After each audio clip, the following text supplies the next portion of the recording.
Real Red Clips.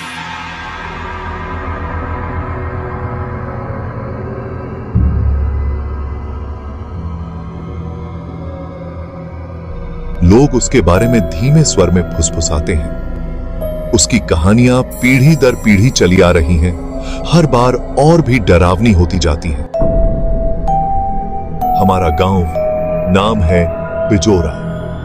यह गांव अपनी प्राकृतिक सुंदरता और शांत वातावरण के लिए जाना जाता है।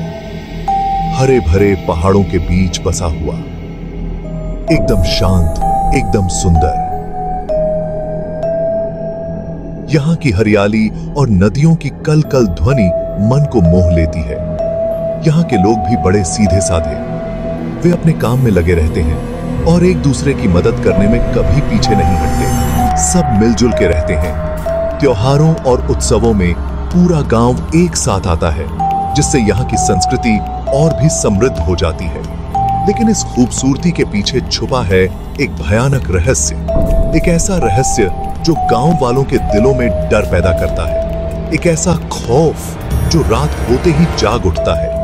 रात के अंधेरे में गांव की गलियां सुनसान हो जाती हैं और एक अजीब सी सिहरन फैल जाती है। ये कहानी है स्त्री की, जो बरसों से हमारे गांव में भटक रही है। लोग कहते हैं कि वह एक आत्मा है जो अपने खोए हुए प्यार की तलाश में है। कहते हैं स्त्री एक ऐसी आत्मा है जो अकेले मर्दों को अपना शिकार बनाती है। वह उन्हें अपने जाल में फंसाकर गायब कर देती है। रात के सन्नाटे में वो धीरे धीरे घरों के बाहर आती है और दरवाजे पर दस्तक देती है। उसकी दस्तक सुनकर लोग डर से कांप उठते हैं। जो भी उस आवाज पर बहककर दरवाजा खोल देता है, वो हमेशा के लिए गायब हो जाता है। गांव वाले इस डर से रात को बाहर निकलने से कतराते हैं। पहले तो किसी ने ध्यान नहीं दिया। गांव के लोग अपने रोजमर्रा के कामों में व्यस्त थे, खेतों में काम कर रहे थे और बच्चों के साथ खेल रहे थे। लेकिन जब गांव के कुछ जवान लड़के अचानक गायब होने लगे, तो लोगों के मन में डर बैठ गया।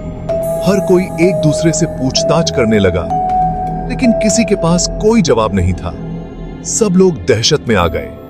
गांव में एक अजीब सी खामोशी छा गई थी।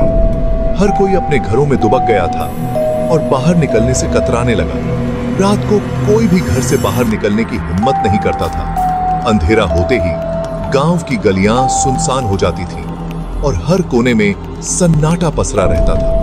दरवाजों और खिड़कियों पर ताबीज लटका दिए गए। लोग अपने घरों को सुरक्षित रखने के लिए हर संभव उपाय कर रहे थे। गांव के बुजुर्गों ने बताया कि यह सब स्त्री का काम है।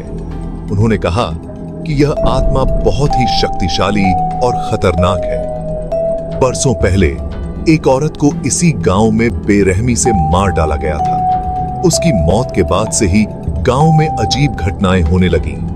तब से उसकी आत्मा यहां भटक रही है और बदला लेने के लिए बेचैन है। लोग कहते हैं कि उसकी आत्मा को शांति तभी मिलेगी जब उसे न्याय मिलेगा।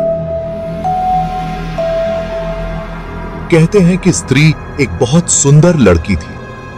गांव के ही एक ठाकुर के बेटे ने उससे शादी का वादा करके धोखा किया था। जब लड़की गर्भवती हुई तो ठाकुर के बेटे ने उसे अपनाने से साफ मना कर दिया।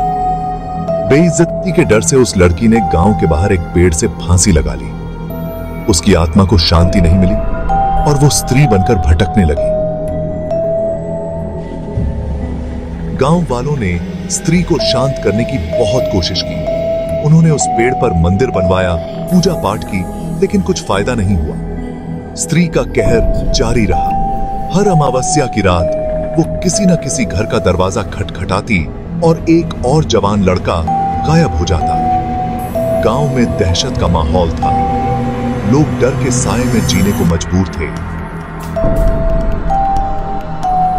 एक दिन गांव में एक ओझा आया। उसने बताया कि वो स्त्री को शांत कर सकता है, लेकिन उसे एक ऐसी चीज चाहिए जो स्त्री से जुड़ी हो। गांव वाले बहुत खुश हुए। उन्होंने ओझा को वो सब कुछ दिया जो उसने मांगा। ओझा एकांत में जाकर हवन पूजन करने लगा।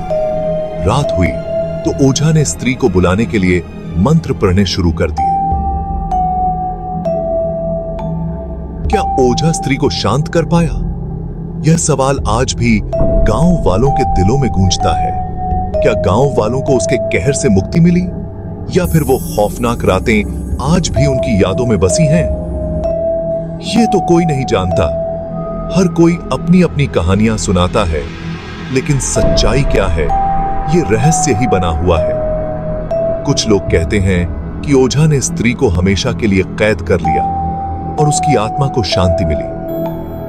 तो कुछ का मानना है कि वो आज भी भटक रही है और उसकी परछाई गांव की गलियों में घूमती है। लेकिन एक बात तो सच है, बिजोरा गांव में आज भी कोई भी अमावस्या की रात को घर से बाहर निकलने की हिम्मत नहीं करता, क्योंकि डर आज भी हवा में तैरता है। लोग कहते हैं कि उस रात की खामोशी में भी उसकी चीखें सुनाई देती हैं, और इसीलिए बिजोरा गांव का यह अधूरा रहस्य खौफ की परछाई बनकर आज भी जीवित है।